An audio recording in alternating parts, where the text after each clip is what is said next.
สวัสดีค่ะ and welcome to Thailand News Update. In today's news, reduction of paperwork and requirements for incoming travelers to be discussed. Star Petroleum Refining gets a green light to repair the ruptured underwater oil pipeline. And happy birthday to 66 baby turtles on the Phang beach. All that and more coming up.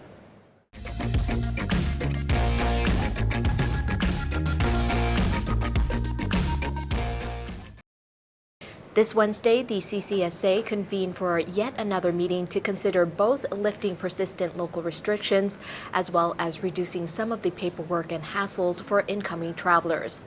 For travelers, they will be looking for the scrapping of one or both of the prepaid PCR tests and accommodation when they arrive. New applications for the Thailand Pass have remained lackluster since it reopened the test and go option on February 1st.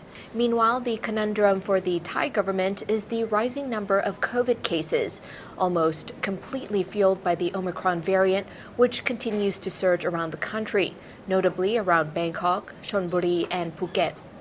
The high number of imported infections also continues to concern the government as they head into this week's meetings. For restrictions, the bar and nightlife industry will be looking for a lift of the official ban on their premises and a lifting of the 11 p.m. alcohol curfew, which remains in the blue zones.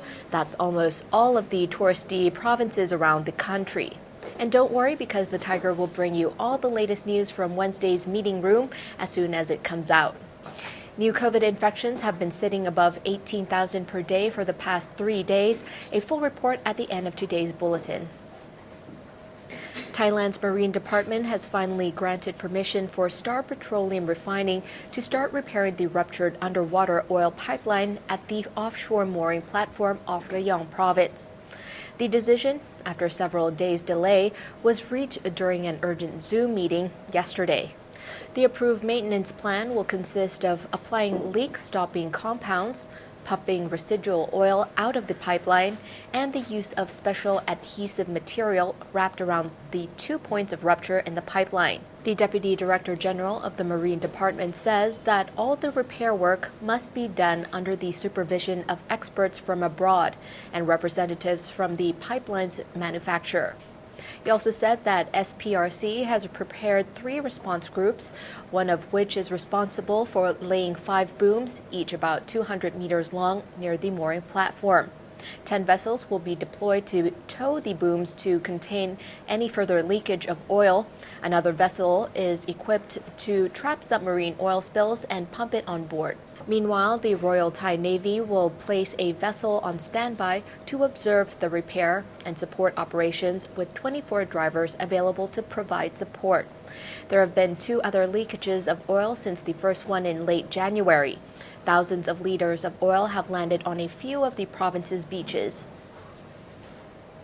A Korean hotel executive was found dead in a hotel in the main city district of Kanchanaburi province in the west of Thailand yesterday morning.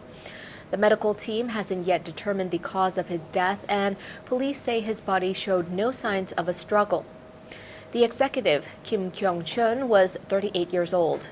The cleaner found his body after knocking on the door and finding Kim lying on the floor not breathing. The cleaner then ran to tell Kim's sister, who told the police. A doctor who examined Kim has said that he has been dead for 6 to 8 hours before the cleaner found him, and his laptop was still operating, and it appears he had been gaming at the time. Kim's body has been sent to Police General Hospital in Bangkok to be examined for the cause of death. Following a female green turtle laying eggs on a beach in Phang province last December, her babies have now hatched. The turtle laid 75 eggs altogether, and park officials confirmed yesterday that 66 has hatched, where the brood headed straight for the ocean. Officials of the Lampi Hathai Mueang National Park said they discovered the eggs had hatched last Friday. A park spokesman says the 66 baby turtles are in perfect condition. With a lack of tourists due to the government's restrictions over COVID-19, sea turtles are thriving in some parts of Thailand.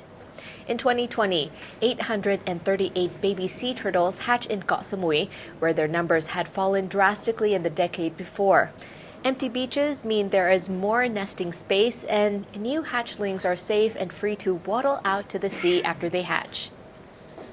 After Thailand and the Saudi Arabia patched things up last month after decades of cold relations, flights from Saudi Arabia to Thailand will now be available starting as early as next week. Thai International Airways also plans to have direct flights between Bangkok and Riyadh from May.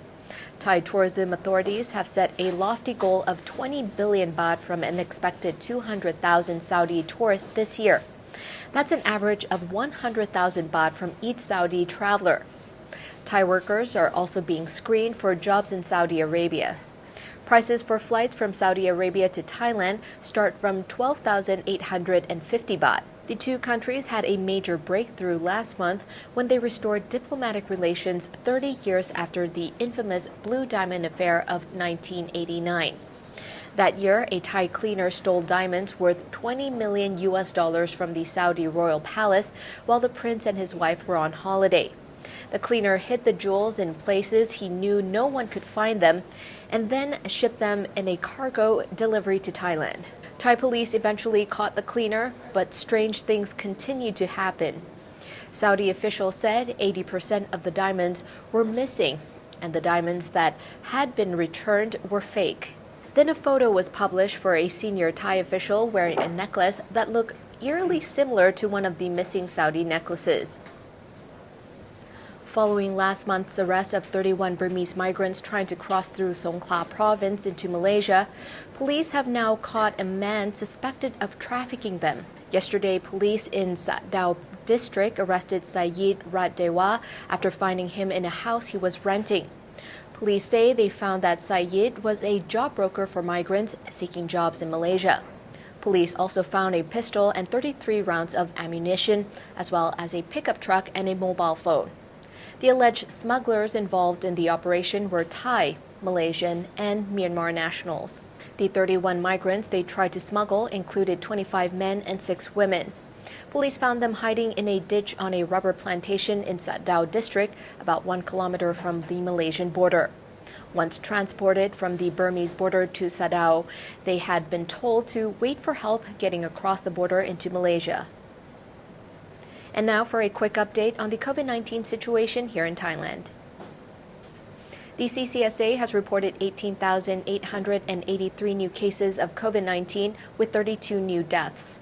According to the latest reports, there are currently 166,397 in care and 14,914 released from care within the past 24 hours. And that wraps up the morning news for today. Don't forget to subscribe to the channel to keep up with all the latest news around Thailand and the region. Also, click on the boxes here to watch Good Morning Thailand and also Thailand News Today this evening with Jet Gunther. I'm Natty from the Thaiger. Sawadee ka.